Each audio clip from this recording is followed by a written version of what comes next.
And I've got to imagine, we don't learn it in the text, but I've got to imagine that this day was the best day of the year every year for Bartimaeus. Right around this time of year, this was the week that he looked forward to as a beggar. This was the week that he knew, if I can make it any week, it's going to be Passover week. It's going to be right around the Passover. More traffic. Religious people that want to give more money than other people maybe. So it's a great day to be Bartimaeus. So I want to demonstrate this to you. So I'm going to bring my friend JJ up here. JJ, come on up, and you got to grab that cup of money right there. I left it on my seat for you. So Kaylee's got it for you.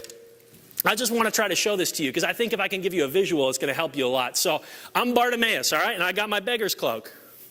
And it's a good day. So on an average day, Bartimaeus would probably have this happen. If you just pour, a little bit of that in there, JJ, like we were doing. Yeah, so this is an average day for Bartimaeus. It's kind of, a good day maybe. It's kind of an everyday in the life of Bartimaeus. But remember, today's not an average day when Bartimaeus meets Jesus.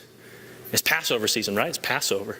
And so because it's Passover, it's not just an average day, it's a great day. And Passover day probably looks more like this. Oh. And Bartimaeus, he's feeling good. He can hear the sound of the coins.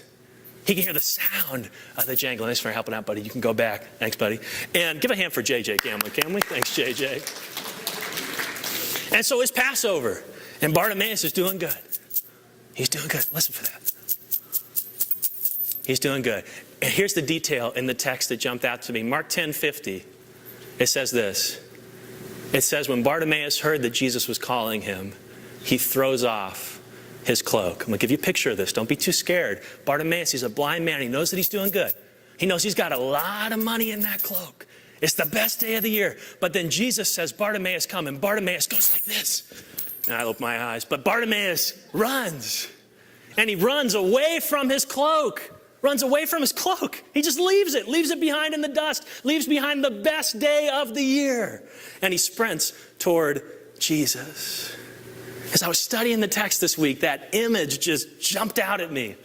That image just grabbed hold of my heart as I studied about this man who throws his cloak aside and jumps to his feet and comes to Jesus. Bartimaeus could have stayed with his alms, but he would have stayed blind.